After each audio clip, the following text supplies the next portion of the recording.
और अब बात करते हैं युद्ध की कहानी पर, जिसमें सबसे अधिक दिलचस्पी आप लोगों ने दिखाई थी। बात खाड़ी में जारी महायुद्ध की कर रहा हूं, जिसका आज 33वां दिन है। पश्चिम एशिया की जंग में आज भी बारूद की तपिश कम नहीं हुई।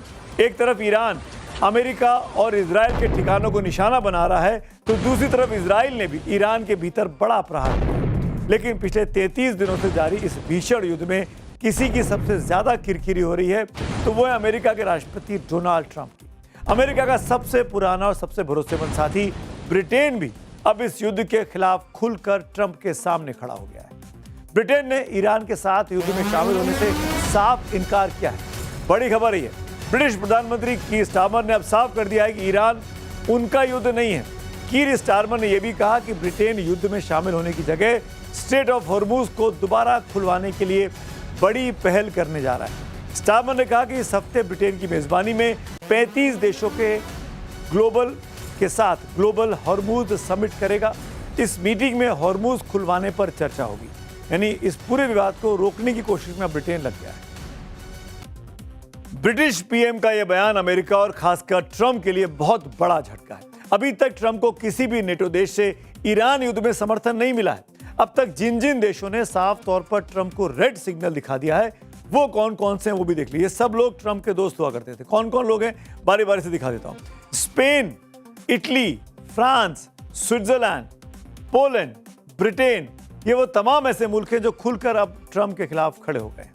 प्रत्यक्ष या परोक्ष किसी भी तरीके से अब ये अमेरिका का साथ नहीं दे रहे हैं, साफ इनकार कर रहे हैं। अब आपको इटली की प्रधानमंत्री जॉर्जिया मेलोनी का एक बयान सुनवाता हूं, जिसमें मेलोनी ट्रंप के उस बयान का सरकास्टिक तंज मारकर व्यंग्यात्मक तरीके से जवाब दे रही है, जिसमें ट्रंप ने कहा था कि अमेरिका के बिना नेटो जीरो है।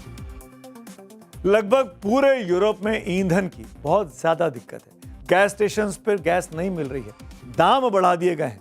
जो पेट्रोल और डीजल होते हैं, जिसको मान लो गैस कहते हैं, उसके दाम बहुत हद तक बढ़ चुके हैं। इसीलिए अब पूरा का पूरा नेटो जो अमेरिका के खिलाफ खड़ा हो गया इस युद्ध में। अमेरिका को एक और नेटो देश तुर्की से भी झटका लगा। सुनिए, तुर्की के एक सांसद है सेल्चुक ओजदा, उन्होंने कहा कि दो सिरफिरों ने ईरान पर हमला किया और ईरान उनके सामने डट कर खड़ा है। सांसद सेल्चुक ने कहा कि तुर्की ईरान के साथ खड़ा है और उसका समर्थन करता है। और इस बीच पश्चिम एशिया में जो जंग चल रही है, उससे जुड़ी एक और बड़ी खबर आ गई है। अमेरिकी राष्ट्रपति डोनाल्ड ट्रंप अमेरिकी समय के अनुसार आज रात को ईरान पर एक देश को संबोधित करने वाले। ईरान में जो जंग चल रही है उस पर देश को संबोधित करेंगे आज रात, मतलब अमेरिका की आज रात, हमारे लिए कल सुबह हो जाएगी। व्हाइट हाउस की प्रेस सेक्रेटरी कैरोलिन लेविट ने एक्स पर पोस्ट किया कि ट्रंप अमेरिकी समय अनुसार रात 9 बजे देश को बहुत इंपॉर्टेंट मुद्दे पर संबोधित करेंगे। इसमें प्रेसिडेंट ट्रंप ईरान युद्ध के बारे में जनता को जानकारी देंगे। भारतीय समय के मुताबिक ट्रंप की स्पीच कल सुबह 6:30 बजे होगी। बताया जा रहा है, माना जा रहा है कि ट्रंप अपने मैसेज में इस युद्ध को समाप्त करने की अपनी एग्जिट रणनीति का साझा कर सकते हैं कि कैसे अमेरिका इस युद्ध से बाहर निकलने का मन बना रहा है। क्या दुनिया का सबसे ताकतवर मुल्क अमेरिका ईरान के काले पत्थर के आगे बेबस हो गया है? क्या व्हाइट हाउस ने मिडनाइट ऑपरेशन को लेकर दुनिया से झूठ बोला? पिछले साल, अगर आपको याद हो, अगर आप इस खबर को फॉलो कर रहे हो, पिछले साल यानी जून 2025 में जिस ऑपरेशन मिडनाइट को लेकर ट्रंप ने दावा किया था कि ईरान की मिसाइल सिटी मिट्टी में मिला दी गई है, लेकिन आज 33 दिनों की जंग के बाद 2026 में वो दावा मिसाइल की तरह हवा में ही उड़ता दिखाई दे रहा है। जमीन से 440 मीटर नीचे, जी हां, इस ग्राफिक्स को ध्यान में देखिएगा, जमीन से 440 मीटर नीचे, इतनी गहरा नीचे कि इसमें अगर आप कुतुब मीनार को एक के ऊपर रख दें, एक के ऊपर एक, तो 6 कुतुब मीनारें रखनी पड़ेंगी, तब जाके 440 से 450 मीटर बनता है। उस जगह पर, उस जमीन के उस हिस्से में, वहां पर मिसाइल सिटी ईरान ने बना रखी है।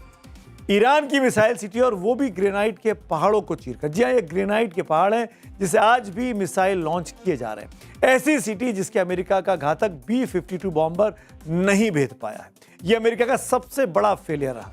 आखिर क्या ईरान की इस मिसाइल सिटी की मिस्ट्री, जिसके सामने सुपर पावर ने घुटने टेके? देखते हैं इस रिपोर्ट।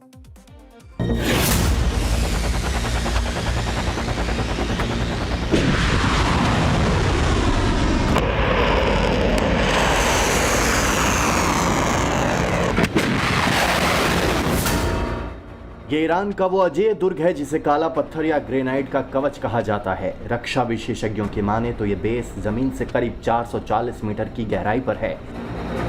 ग्रेनाइट दुनिया के सबसे कठोर पत्थरों में से एक है। इसकी मोटाई इतनी है कि अमेरिका का बंकर बस्टर बम भी यहाँ बेअसर है। ट्रंप का सबसे भरोसेमंद हथियार B-52 स्ट्रेटोफोर्टिस, जो दुनिया के किसी भी कोने को दहला सकता है, वो ईरान के इस पाताल लोक के आगे घुटने टेक चुका है। पिछले साल जून में ऑपरेशन मिडनाइट हैमर के बाद ट्रंप ने कहा था ईरान का खेल खत्म हो चुका है। अमेरिका ने ईरान की न्यूक्लियर फैसिलिटी के साथ उसकी मिसाइल सिटी तबाह कर दी। लेकिन हकीकत आपके सामने है। जिस मिसाइल सिटी को 9 महीने पहले ही तबाह किए जाने का दावा ट्रंप पिछले कई महीनों से कर रहे हैं, वहीं से आज इजराइल और अमेरिकी ठिकानों पर आग बरस रही है। इधर ईरान के विदेश मंत्री अब्बास अरागची के तेवर बता रहे हैं कि तेहरान पीछे नहीं हटने वाला। अरागची ने साफ कह दिया है कि ईरान को अमेरिकी जमीन हमले का रत्ती भर भी खौफ नहीं है। तो जिस ईरान को अंडरडॉग माना गया, कमजोर माना गया, उस ईरान ने दुनिया के सबसे ताकतवर मुल्क को किस तरीके से पछाड़ा। ईरान से रिस्पेक्टेबल एग्जिट का रास्ता अब क्यों ट्रंप ढूंढ रहे हैं। 28 फरवरी से जारी इस जंग में अमेरिका को अब तक का सबसे बड़ा सैन्य और आर्थिक नुकसान झेलना पड़ा है। रिपोर्ट्स के मुताबिक पिछले 33 दिनों में अमेरिकी सेना के अत्याधुनिक विमानों से लेकर अरबों डॉलर के इंफ्रास्ट्रक्चर तक को ईरान ने निशाना बनाया है। ईरान के एयर डिफेंस और मिसाइल अटैक ने अमेरिका के अजेय माने जाने वाले विमानों को भारी चोट पहुंचाई है। अब तक 12 से ज्यादा रीपर ड्रोन तबाह किए गए। इसमें 9 को ईरान ने मार गिराया, जबकि बाकी जमीन पर या तकनीकी खराबी के कारण नष्ट हुए, जैसा कि अमेरिका का कहना है। कम से कम एक F-35A स्टेल्थ फाइटर जेट ईरानी ग्राउंड फायर की चपेट में आने के बाद बुरी तरीके से क्षतिग्रस्त हुआ। उसे इमरजेंसी लैंडिंग करनी पड़ी। 1 मार्च को एक फ्रेंडली फायर की घटना में 3 अमेरिकी F-15E विमानों को कुवैती विमानों ने गलती से मार गिराया, ऐसा अमेरिका का कहना है। सऊदी अरब के प्रिंस सुल्तान एयरबेस पर ईरानी मिसाइल हमले में अमेरिका के आसमान में आंख कहा जाने वाला E-3 एवॉक्स विमान पूरी तरीके से तबाह हो गया था। वो तस्वीरें वायरल हुई थी और एक दूसरा क्षतिग्रस्त हुआ था। इतना ही नहीं, हवा में ईंधन भरने वाले 7 विमान नष्ट या क्षतिग्रस्त हुए ईरानी हमलों। ईरान की बैलिस्टिक मिसाइलों ने खाड़ी देशों में मौजूद अमेरिकी सुरक्षा कवच को भेद दिया। जॉर्डन और सऊदी अरब में अमेरिका के कम से कम 12 रडार सिस्टम और सैटेलाइट टर्मिनल पूरी तरीके से तबाह कर दिए गए। अकेले एक थर्ड रडार की कीमत ही $300 मिलियन यानी 2800 करोड़ रुपए से ज्यादा होती है। समंदर में अमेरिका को हुए नुकसान की बात करें तो दुनिया के सबसे महंगे aircraft carrier USS Gerald R fort पर 12 मार्च को भीषण आग लगाई।